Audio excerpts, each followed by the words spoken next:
Welcome to your favorite channel ES Assam Paper.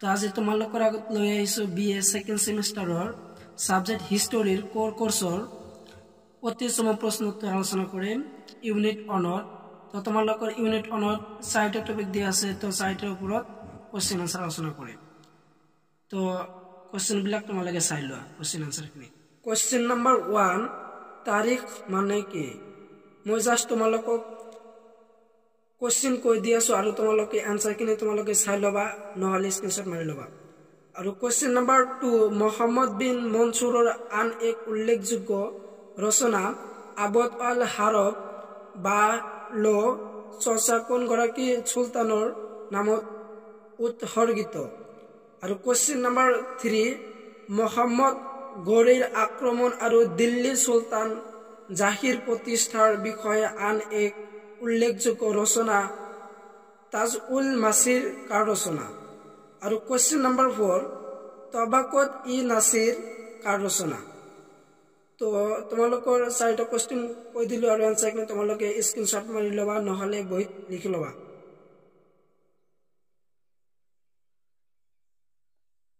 আৰু তাৰ পিছত আছে কোশ্চেন নাম্বাৰ 5 আমাৰ খুসৰোৰ অন্তিমখন গুৰুত্বপূৰ্ণ ঐতিহাসিক ৰচনা কি এৰ আনসাৰটো হল তোমালোকৰ 1320 খ্ৰীষ্টাব্দত সম্পূৰ্ণ হোৱা তুগলকনামা খুসৰোৰ অন্তিম গুৰুত্বপূৰ্ণ ঐতিহাসিক ৰচনা আৰু কোশ্চেন নম্বৰ 6 পাৰ্চী ইতিহাসবিদ সিয়াজউদ্দিন বাৰানীৰ আটাইতকৈ উল্লেখযোগ্য ৰচনা কি কি তো ইয়াৰ আনসাৰখিনি তোমালোকে চাই লোৱা আৰু কোশ্চেন নম্বৰ 7 তাৰিখ ই মুবাৰক শাহী কাৰ ৰচনা তো ইয়াৰ আনসাৰখিনি তোমালোকে স্ক্ৰিনশট মাৰি লবা নহলে বহিত লিখি লোৱা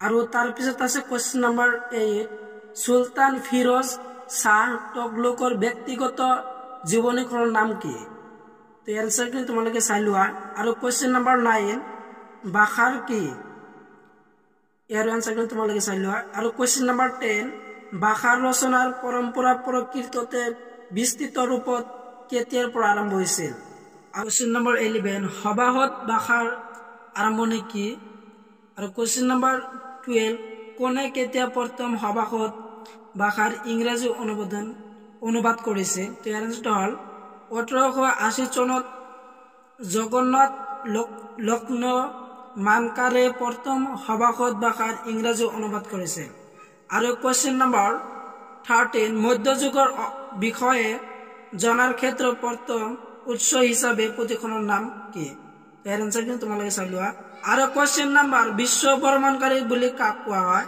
কোশ্চেন নম্বৰ 14 আৰু কোশ্চেন নম্বৰ 15 ইবন বতুতা কেতিয়া ভাৰতলৈ আহিছিল ইয়াৰ আনসাৰটো হ'ল মোহাম্মদ বিন তুগলকৰ শাসনকালত ইবন বতুতা ভাৰতলৈ আহিছে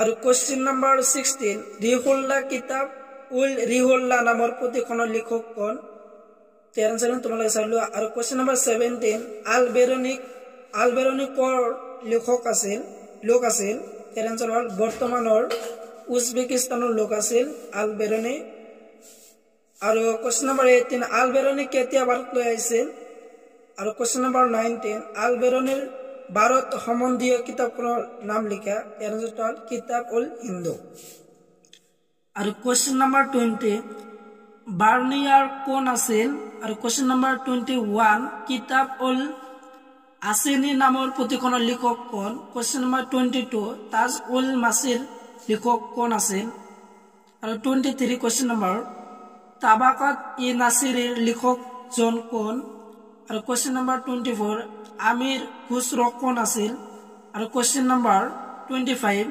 তাৰিখ ই ফিৰোজ শাহী নামৰ গ্ৰন্থখনৰ লেখক কোন ইয়াৰ আনসাৰটো হ'ল তোমালোকৰ সিয়াজউদ্দিন বাৰ্নী আৰু কোশ্চেন নম্বৰ 26 তাৰিখ ই মুবাৰক শাহী নামৰ গ্ৰন্থখনৰ লেখক কোন আৰু কোশ্চেন নম্বৰ 27 শিখনন্দৰ আল স্বামীৰ দৰে সন্মানীয় অভিযুক্ত মুদ্ৰা কোনে তৈয়াৰ কৰিছিল আৰু কোশ্চেন নম্বৰ 28 বুৰহান ই মাসিৰত কোনটো ৰাজবংশৰ ইতিহাসত লিপিবদ্ধ কৰা হৈছে। আৰু কোৱেশ্চন নম্বৰ 29 বাবৰ নামৰ লেখকজন কোন? আৰু কোৱেশ্চন নম্বৰ 30 কুনান ও হুমায়ুনিৰ লেখকজন কোন?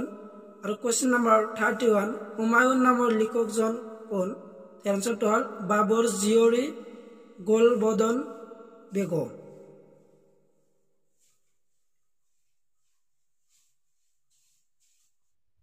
আৰু কোৱেশ্চন নম্বৰ 32 আকবৰ নামা নামৰ গ্ৰন্থখনৰ লেখকজন কোন? এনসাৰটো হল আবুল ফজল।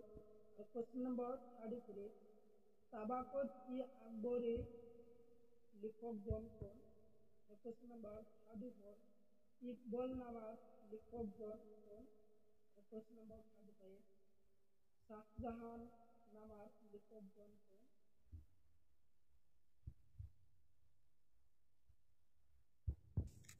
আর কোয়েশ্চন নাম্বার 36 আল মুগরি নামার লেখকজন কোন?